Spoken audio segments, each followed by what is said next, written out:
Have you ever wondered why you feel stuck? Not because you lack potential, not because the world is unfair, but because, quietly, you betray yourself daily. The hardest battles are not against others, they're against the impulse to stay the same. The whisper that says, rest a little longer, start tomorrow, you've done enough. But deep inside you, there's another voice, a quieter one. It doesn't shout, it doesn't beg, it waits. It's the voice of your higher self. It speaks only when you're ready to listen. And if you are here now, then, perhaps, finally, you are ready.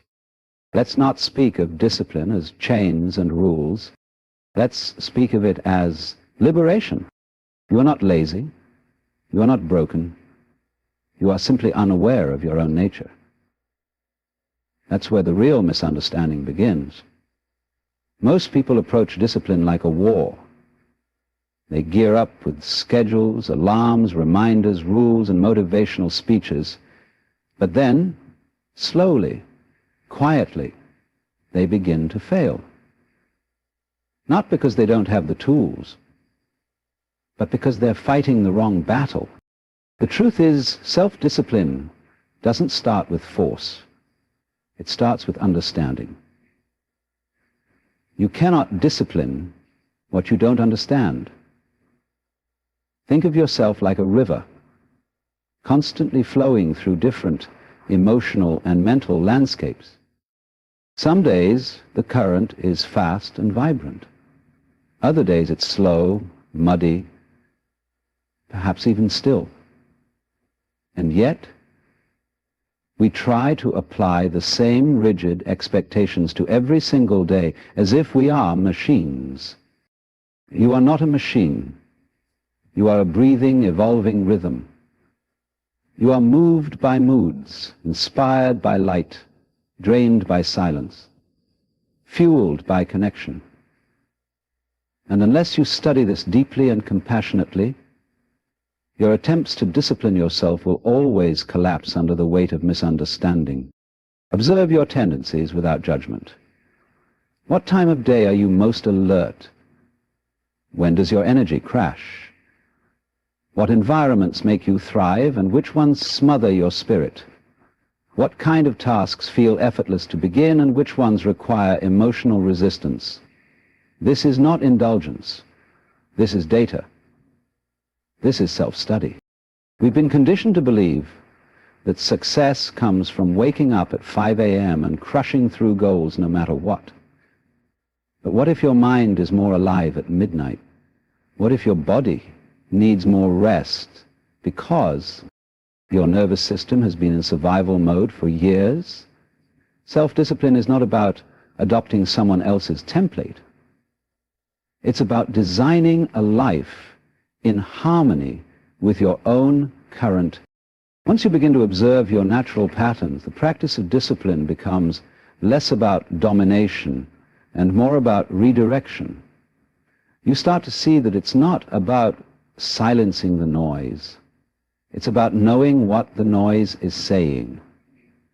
You notice how you scroll when you're anxious, how you procrastinate when you're afraid, how you quit halfway through something because a part of you doesn't feel worthy of success. Suddenly, it's not just about pushing through. It's about healing, responding, adapting. When you understand your nature, you can begin to work with yourself instead of against yourself. That's the shift. And in that shift, something remarkable happens. You begin to trust yourself. You're no longer trapped in cycles of guilt and failure. You're no longer burning out from doing too much or beating yourself up for doing too little. You start to see your energy as a resource to manage, not a measure of your worth.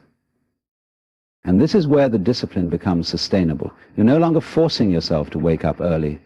You're choosing to because you've noticed how peaceful the morning feels.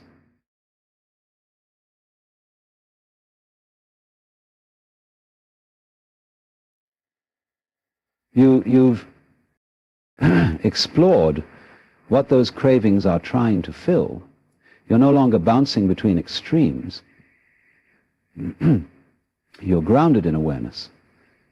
And that awareness becomes your anchor. Discipline then is not a punishment. It's not a set of rules written in stone. It's a living dialogue between you and yourself. It asks for attention, not aggression. It asks for consistency, not perfection. And most importantly, it asks for self-respect, not self-hatred, disguised as self-retrol. So don't begin with a schedule.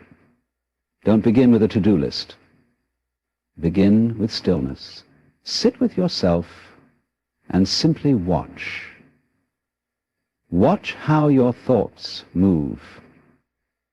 Watch how your feelings rise and fall. Watch your impulses and your resistance. Watch the part of you that wants to grow and the part that fears it. Both parts are you. Both must be understood. Only then can you begin the true path of mastery. This is not the fast road, but it is the lasting one. And those who walk it will find that discipline is not a burden to carry, but a freedom to walk with, quietly, powerfully, peacefully. Discipline without a purpose is like sailing a ship without a destination. You may be moving, but you're going nowhere. This is why so many people struggle to stay consistent. They force themselves into action with no deep understanding of why they're doing it. It becomes mechanical, empty, lifeless. And anything that lacks meaning will eventually collapse. To master self-discipline, you must anchor yourself in something far deeper than obligation. You must find your why. The why is not a motivational slogan or a clever affirmation. It's not something you copy from someone else's vision board. It is something born from within you, a quiet inner flame that flickers every time you imagine the life you truly want to live. It's the thing that speaks to you when all distractions are silenced. It's the vision that rises in your mind when you're honest, when you stop pretending, when you strip away every expectation others have placed on you. The mind, by nature, resists pressure. It does not like to be forced, but it willingly submits when it understands the purpose behind the effort. Think of a person waking up early every morning to run in the cold. If they're doing it only because a fitness influencer told them to, they'll eventually quit.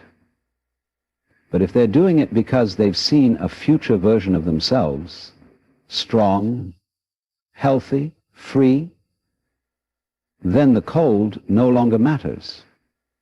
The discomfort becomes part of the ritual. It has meaning.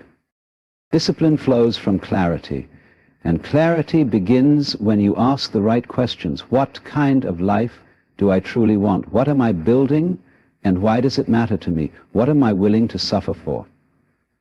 Because discipline, in its essence, is choosing a meaningful suffering. You will face pain either way. The pain of staying stuck, or the pain of growing forward. The only difference is whether it's a pain that leads somewhere. Your why doesn't need to be dramatic or world-changing, it just needs to be yours. For some, it's the desire to live with more peace. For others, it's the responsibility to provide for someone they love. For some, it's the longing to become someone they once thought they could never be. It might be healing a generational wound. It might be rising from the ashes of a broken past. Whatever it is, it must stir something sacred within you. Without that, no routine will last. Too often, people confuse discipline with punishment. They assume it's about pushing harder, working longer, sleeping less. But real discipline is not about force, it's about alignment. It's when your daily choices reflect your deeper values. It's when your actions are connected to your vision. When this connection exists, even the hard things feel sacred. Waking up early becomes a form of self-respect. Eating well becomes an act of love. Saying no to distractions becomes an affirmation of your path. If you're struggling to stay disciplined, the problem is rarely laziness. It is usually disconnection. You've forgotten why it matters. Or perhaps you never knew in the first place. That's where you begin. Not with stricter rules, but with a deeper connection to purpose. Reconnect with your vision.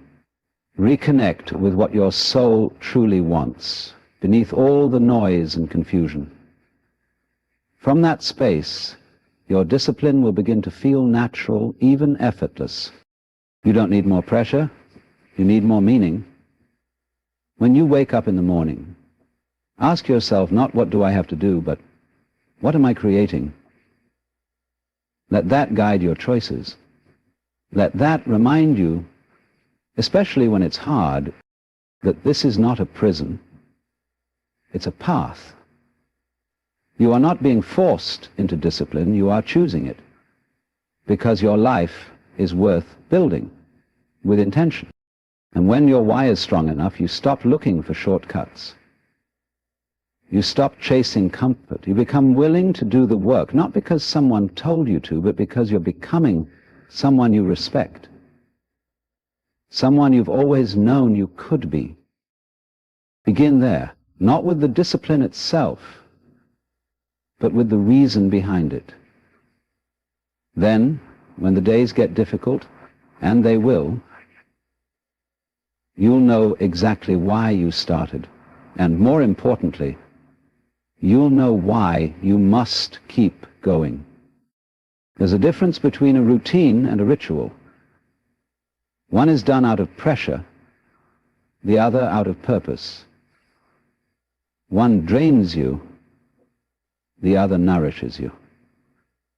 When most people think of self-discipline, they imagine routines, cold, mechanical repetitions of action. Wake up at a certain time, go to the gym, check off the to-do list. And for a while it may work, but eventually it becomes a burden. The soul resists anything that lacks meaning. But if you take that same routine and infuse it with presence, with care, with purpose, it becomes something else entirely. It becomes a ritual. A ritual is not about the act itself. It's about the intention you bring to the act. You don't drink water just to hydrate. You drink it to honor your body. You don't meditate to finish a task. You meditate to reconnect with your awareness. You don't journal to fill pages. You journal to listen to the quiet voice inside you that often goes unheard. This shift from routine to ritual is where true discipline begins to take root. Not as an external force you apply to yourself, but as a natural expression of who you are becoming. Because rituals are sacred. They remind you that even the smallest actions, repeated with purpose, can transform you over time. Think about how you start your day. Do you reach for your phone and dive straight into distraction? Or do you take a moment to breathe, to stretch, to feel your presence? That one choice, the first few minutes of your day, can shape the energy you bring to everything that follows. When you begin your morning with awareness and purpose, you're not just organizing your schedule, you're aligning your soul. The discipline, then, is not in how early you wake up and how long you work. It's in how deeply you engage with the moment. The world tells you to hustle, to grind, to produce more. But what if real mastery is not about doing more, but doing with more depth? A ritual doesn't have to be complicated. Lighting a candle before you write, listening to silence before you speak, walking without your phone for 10 minutes to clear your thoughts, drinking tea with both hands. These simple acts, when performed with full presence, remind you that your life is not just a list of tasks to complete, but a sacred experience to participate in. And when discipline is rooted in ritual, it stops being a fight. You're no longer forcing yourself to show up. You're drawn to the space because it grounds you. It reminds you of your center. It gives structure to your spirit, not just your calendar. Many people fail at discipline not because they lack strength, but because they lack connection. They're trying to copy someone else's routine without considering whether it nourishes them. But ritual is personal. It comes from within. It speaks your language, carries your rhythm, and honors your energy. That's the secret. Discipline that endures is born not from pressure, but from reverence. You start to see your habits not as obligations, but as offerings. Every time you return to the practice, whether it's writing, working, training, meditating, you're not just checking a box. You're saying, this matters to me. That repetition, done with intention, slowly rewires who you are. Your rituals become anchors. On days when you feel lost, tired, uncertain, you come back to them, and they remind you who you're trying to become. You don't need to feel motivated. You don't need to wait for inspiration. You simply show up again and again until showing up becomes who you are. This is what it means to master discipline. Not to dominate yourself into submission, but to awaken the sacred in the ordinary, to walk through your life with presence, to honor the path, not just with intensity, but with grace.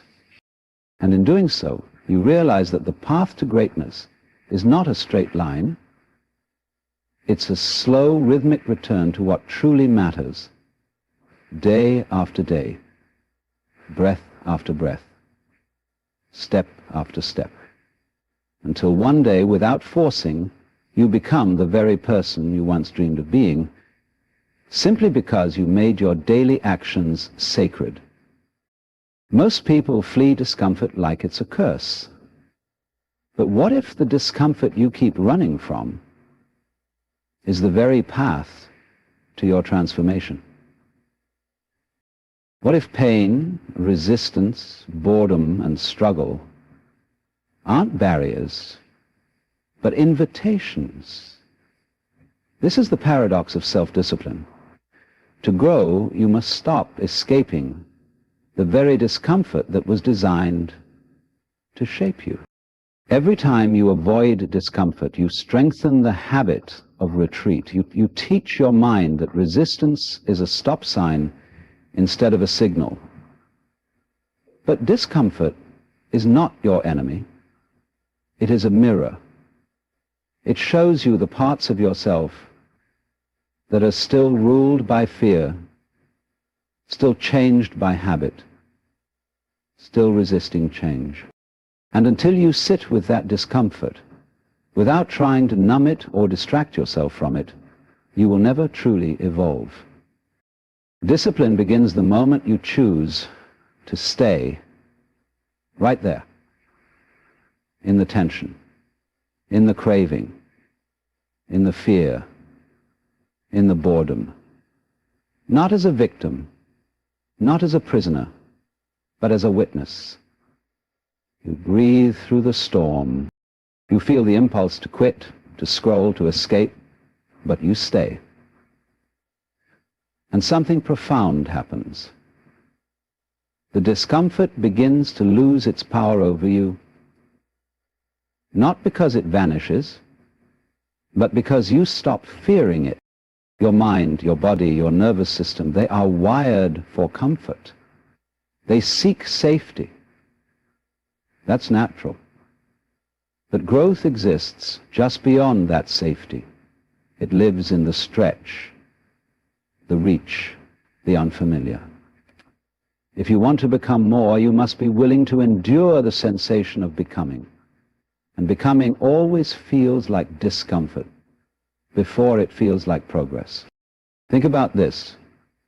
A muscle does not grow unless it tears first. It must be pushed beyond its current limits, placed under tension, broken slightly so it can rebuild stronger. Your mind works the same way. So does your discipline. Every time you sit with discomfort, instead of escaping it, you are tearing the old limitations so something stronger can grow in its place. But this isn't about pain for the sake of pain. It's about conscious suffering, about choosing the type of discomfort that leads to expansion. Waking up early isn't pleasant. Writing when you feel uninspired isn't easy. Saying no to distraction, resisting temptation, delaying gratification. None of this feels good in the moment. But each act of discipline becomes a quiet vote for the person you want to become. The difference between those who grow and those who stay the same is not that one group has it easier. It's that one group has learned to make peace with discomfort. They don't wait to feel ready. They don't wait until it's fun. They understand that discomfort is part of the price. And instead of fearing it, they begin to welcome it. Imagine if you stopped seeing discomfort as something to eliminate and started seeing it as something to integrate. Every time it rises, you'd say, "Ah, here is the next threshold. Here is where the work begins." And you would meet it with breath, with presence, with choice.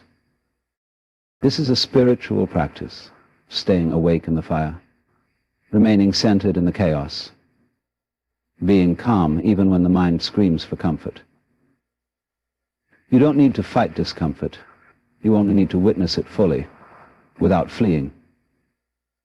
In that witnessing, the fear begins to dissolve, and in its place you find strength you didn't know you had.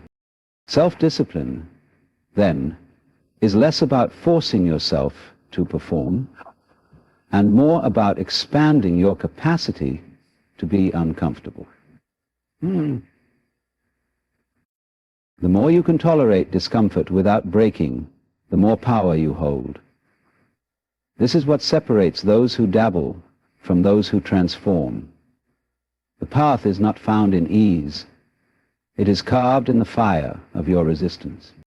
So next time you feel the urge to quit, to avoid, to give up, pause. Ask yourself, what if this is the exact moment I need to stay with? What if this is the doorway, not the wall? And breathe. Stay a little longer. Feel it fully. You will discover something extraordinary, that discomfort is not the enemy of discipline. It is its teacher. It reveals your limits, yes, but only so you can transcend them. You cannot give your time, energy, and attention to everything and expect to master anything. In a world constantly pulling you in 1,000 directions, self-discipline is not just about what you do, it's about what you refuse to do. You must learn the art of saying no.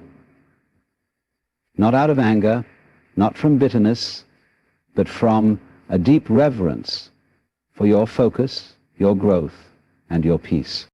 Every yes carries a cost. When you say yes to something that doesn't align with your purpose, you are quietly saying no to something that does. That message may not be loud, but it is felt. Over time, you begin to wonder why you feel scattered, exhausted, unfulfilled.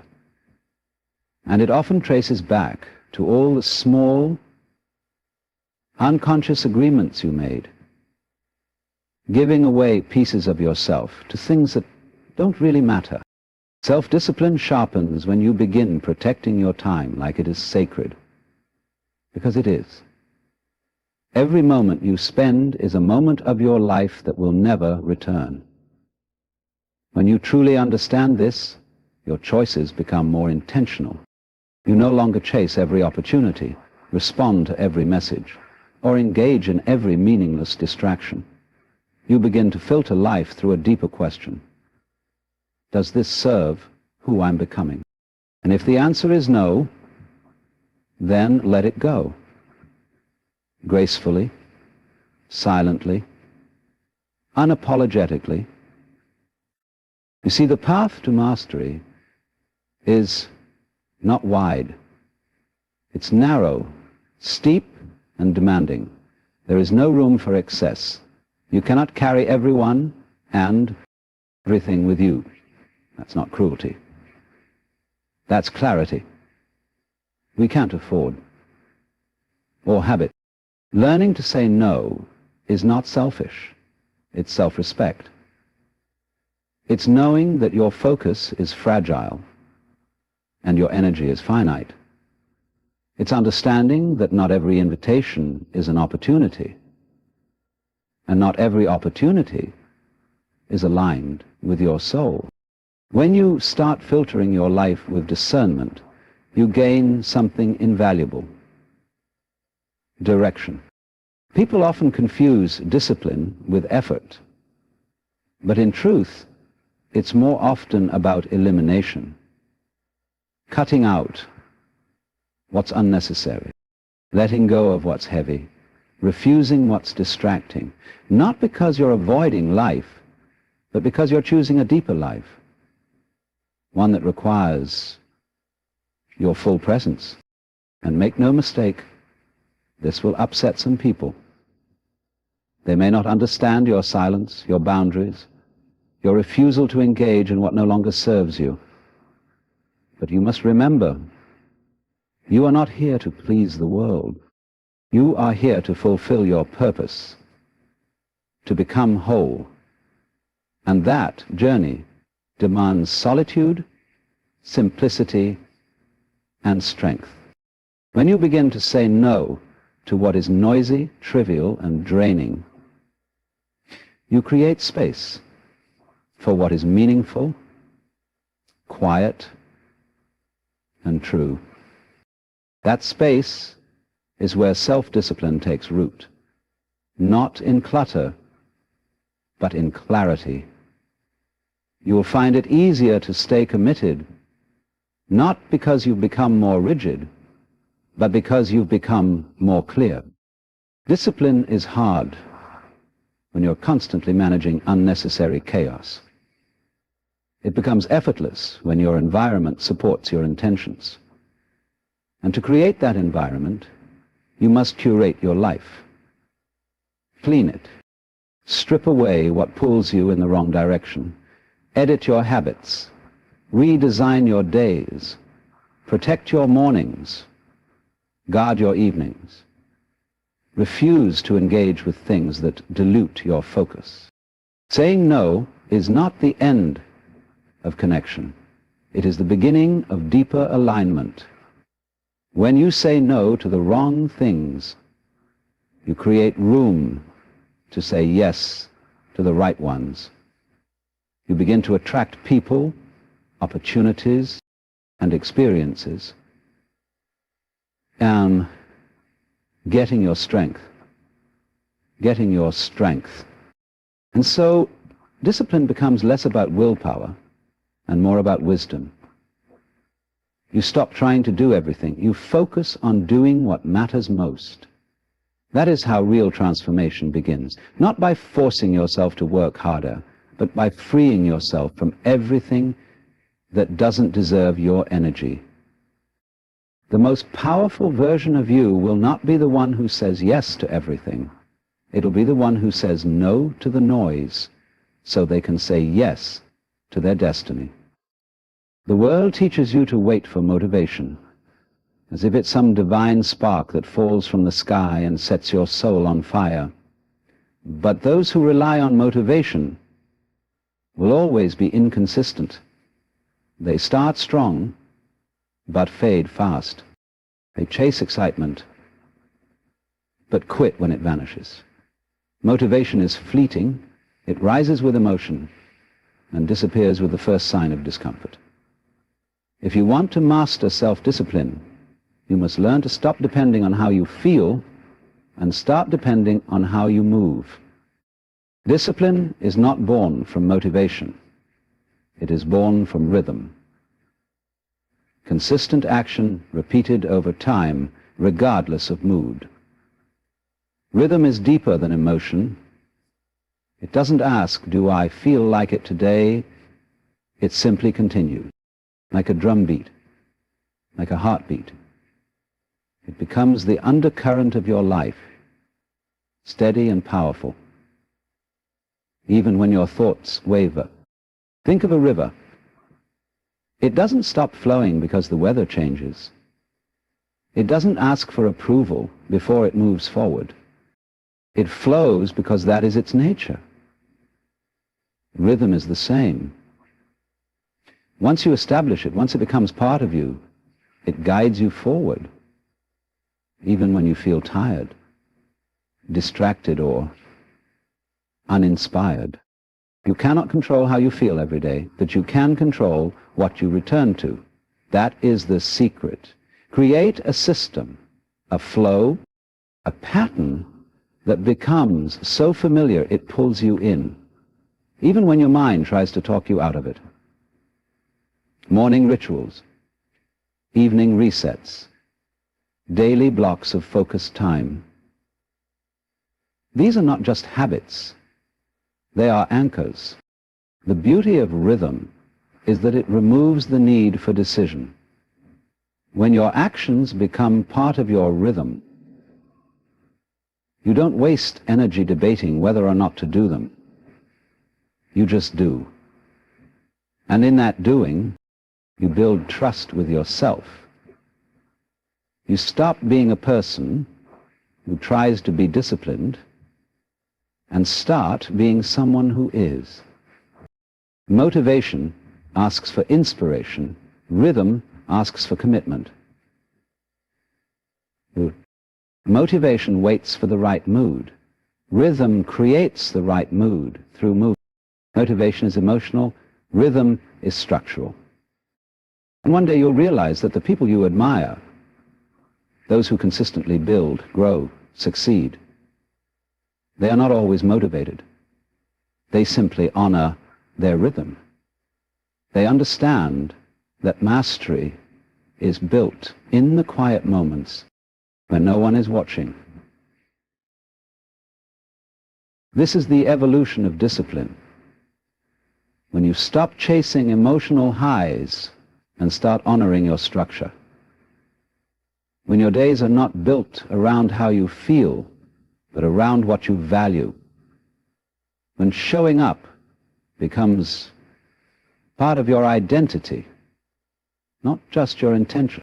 It starts small. You create a schedule, not as a prison, but as a path. You set times for your most important work. You limit distractions. You reduce decisions. You make it easy to do what matters and hard to do what doesn't. You don't wait for energy. You create environments that generate it.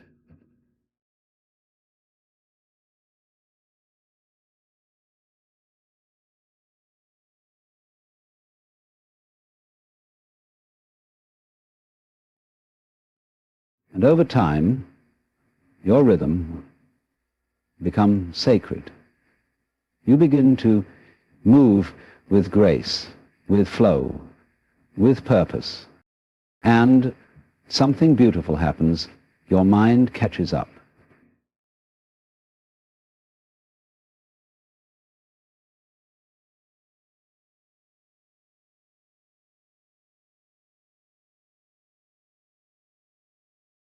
It learns that this rhythm, this movement, this commitment, it is safe, it is strong, it is yours. Your emotions begin to stabilize. Your resistance begins to fade. You become reliable to yourself. No more false starts. No more scattered effort. No more chasing motivation. You show up day after day because that is who you are now. You are the rhythm. You are the pattern. You are the pulse that keeps moving forward, no matter what. This is not about becoming robotic. It's about becoming rooted. Rooted in your values, rooted in your vision, rooted in the quiet power of consistency. Stop asking yourself if you feel like it. Start asking yourself, is this part of my rhythm?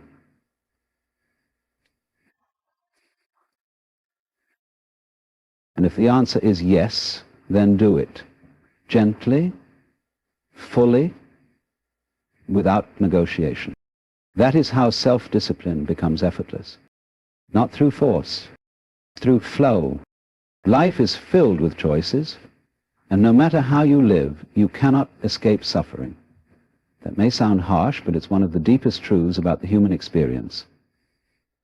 The path of discipline is not about avoiding pain. It's about choosing the pain that leads to growth over the pain that leads to regret.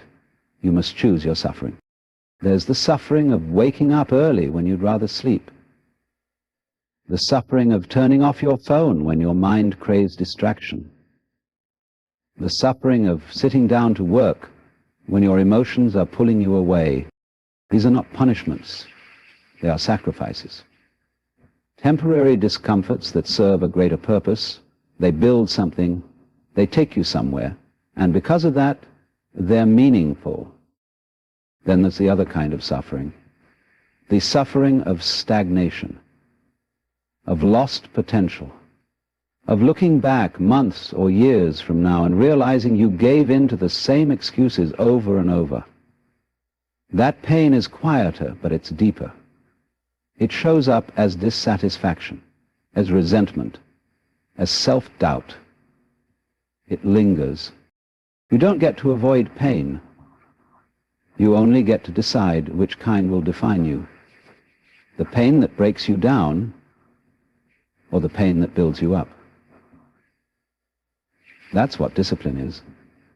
It's the choice to face the short-term struggle now, so you don't have to carry the long-term weight of regret later. But this isn't about making life harder than it needs to be. This is about becoming conscious of the trade-offs you're already making. Every time you choose comfort, you are trading it for growth. Every time you delay what matters, you are paying with time you'll never get back. Every distraction has a cost. Every decision is a step toward a version of yourself, stronger or weaker, clearer or more confused. People often think discipline is a burden, but the truth is a lack of discipline is the real burden, because without it, life happens to you. You react instead of respond. You drift instead of decide. You hope instead of act. And slowly, almost without noticing, you become a spectator of your own life. Discipline may feel heavy in the moment, but it gives you freedom.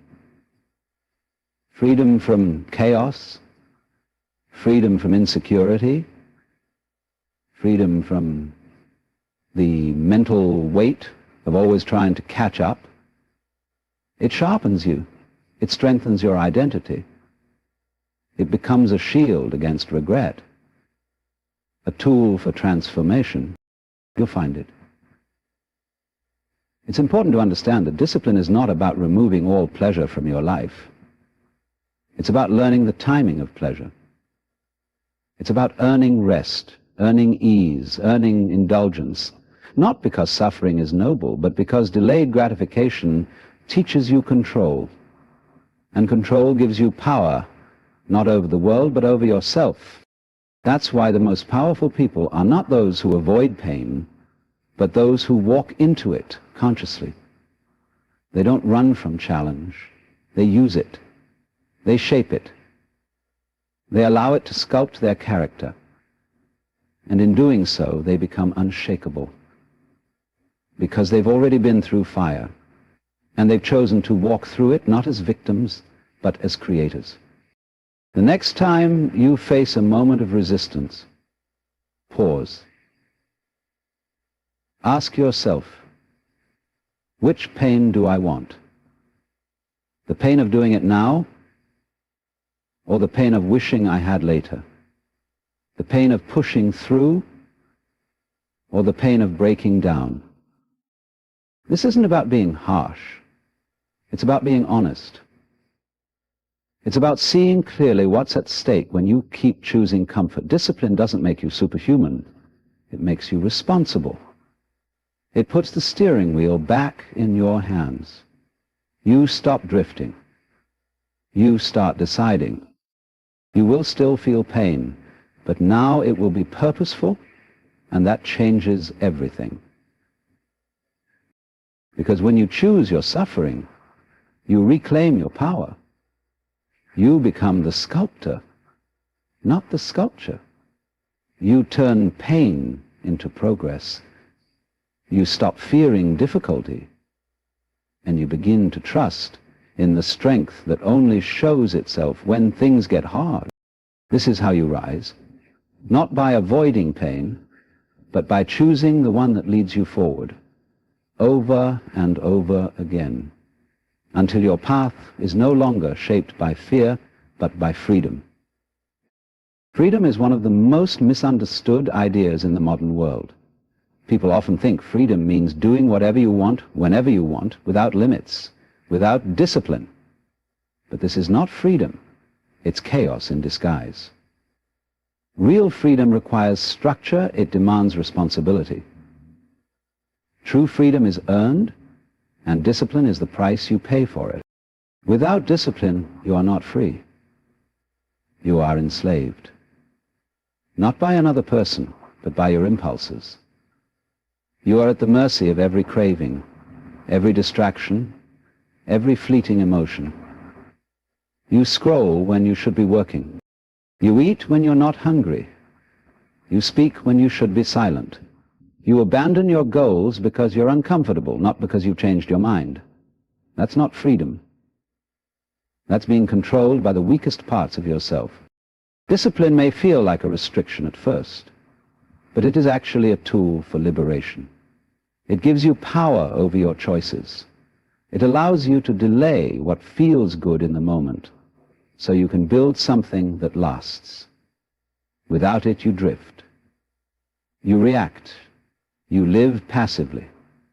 But with discipline, you reclaim your time, your focus, and your energy. Think of a musician. They are free to create beautiful melodies, improvise, express emotion. But that freedom only exists because they first mastered the scales, the technique, the hours of repetition. Without that foundation, their playing would be noise. The structure gave them freedom, and the same is true for your life. Without discipline, your potential remains dormant. Chaos becomes your default. Regret becomes your companion. Self-discipline creates internal order. It becomes the framework that holds your life together when your emotions try to pull it apart. You don't have to trust your mood. You trust your system. You don't have to chase motivation. You rely on your practice. You are no longer moved by every wave that hits you, because your roots go deep. And the deeper your discipline, the greater your freedom. You become free to build what matters, not just chase what's easy. You become free to say no to things that distract you, because you've already said yes to something that fuels you. You become free from guilt, from inconsistency, from the endless cycle of starting over. But none of this happens by accident. It requires intention. You must see discipline not as punishment but as devotion, a quiet daily commitment to your future self, not for praise, not for perfection, but because you refuse to be ruled by impulses that do not serve you. The world around you is full of noise, advertisements, opinions, temptations, all designed to pull your attention away from yourself. Discipline pulls you back. It says, this is who I am. This is what I value. This is the life I choose to build. And that clarity becomes your compass. There is great power in knowing that you can trust yourself, that you will show up even when it's hard, that you will act with integrity even when no one is watching, that you will not abandon your path every time a storm appears. Discipline gives you that confidence, not through words, but through repeated proof. And here lies the truth. The more disciplined you are, the more choices you gain. You are no longer forced into patterns you didn't choose. You are no longer trapped by self-sabotage. You begin to rise, not because life became easier, but because you became stronger. Discipline didn't limit you. When people say discipline is a prison, they misunderstand. The real prison is a life without control, without vision, without boundaries. Discipline is the key that unlocks the door. And on the other side is freedom. Not freedom from responsibility. Your life will not be defined by how much you avoided. It will be defined by what you built. And what you build will depend on your ability to choose the hard thing, the focused path, the repeated effort, again and again, until it becomes who you are. Discipline is not the opposite of freedom. Discipline is freedom earned, embodied, and unshakable. There is a strange and beautiful paradox buried within discipline. The more you restrict yourself in the short term, the more expansive your life becomes in the long term. Discipline, at first glance, appears to be a set of limitations, rules, boundaries, responsibilities. But look again more closely, and you'll see that discipline is freedom wearing the mask of structure. It is freedom, but not the reckless, momentary kind. It is the deep, grounded, lasting kind. It is freedom dressed in responsibility. Without discipline, life is reactive.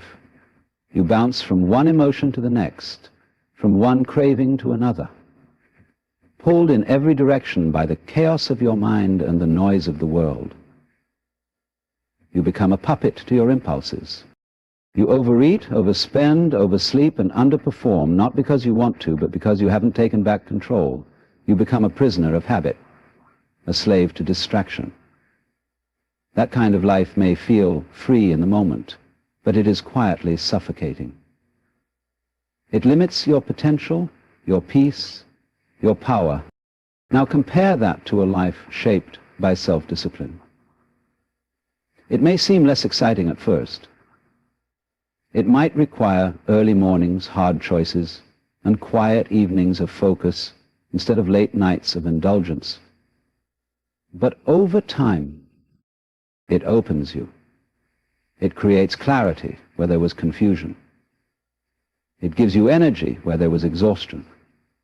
It gives you momentum where there was stagnation. You become someone who does not just dream, but builds. Someone who does not just start, but finishes. Someone who lives with direction instead of drifting endlessly through chaos. Responsibility is not a burden, it is a path. When you begin to hold yourself accountable, when you begin to say, I will do what I said I would do, even when I don't feel like it, something remarkable happens. You start to trust yourself. You stop breaking promises to yourself. You stop waiting for someone to rescue you or motivate you or tell you what to do. You take ownership of your time, your thoughts, your energy. You become reliable, not just to others, but to yourself. And that is one of the rarest and most powerful forms of confidence. Discipline creates a kind of inner order that allows you to navigate life's chaos without falling apart. It gives you structure to hold on to when everything around you becomes uncertain. It doesn't make you rigid. It makes you resilient. It doesn't make you cold. It makes you clear. You know who you are. You know what matters to you. And you know how to act on it, even when it's hard. Think of a disciplined person not as someone who lives in restriction, but as someone who lives in alignment. Their actions reflect their values. Their habits reflect their purpose. Their days reflect their vision. And in that alignment, they are free, not from effort, but from confusion, from regret, from the paralysis of indecision. So, if you want to feel truly free, not just for a moment, but for a lifetime, embrace responsibility. Embrace discipline, not as something you have to do, but as something you get to do. It is your gift to your future self. Every time you choose effort over ease, every time you choose presence over distraction, every time you choose intention over reaction, you are building the kind of life where freedom is not a fantasy, but a daily experience. This is not about being perfect, it's about being consistent, about showing up again and again, even when no one is watching, especially when no one is watching. It's about living by a code that you wrote for yourself, not because you were told to, but because you've seen what happens when you don't. Head-ons, discipline is the bridge between who you are and who you could be. And responsibility is what keeps that bridge strong, even under pressure. Together, they create a life where freedom is not just a feeling, but a foundation. The next time you feel burdened by structure, remember this: the structure is not your cage, it is your wings. And with it, you will rise. In the end, mastering self-discipline is not about forcing yourself into perfection. It's about remembering who you are and who you're becoming. It's not about harsh control, but gentle alignment. Not about pressure, but presence. Every act of discipline is a quiet rebellion against chaos, distraction, and doubt. It's you, choosing growth over comfort, purpose over pleasure, long-term freedom over short-term escape. You began this journey thinking discipline was restriction. But now, you see it clearly. It is liberation. It is the steady rhythm that builds your future, one choice at a time. It is the daily act of saying no to what doesn't serve you, so you can say yes to the life that calls you. It's the courage to sit with discomfort, the clarity to eliminate what distracts, and the wisdom to move without waiting for motivation. Discipline is not something you do, it's something you live. A reflection of self-respect, of vision, of love for the person you're becoming. And when you live this way, consciously, deliberately, with sacred intention, you don't just change your habits, you transform your entire life, not overnight, not in grand leaps, but in small, powerful steps, repeated daily, until discipline is no longer what you practice. It is who you are. Who you are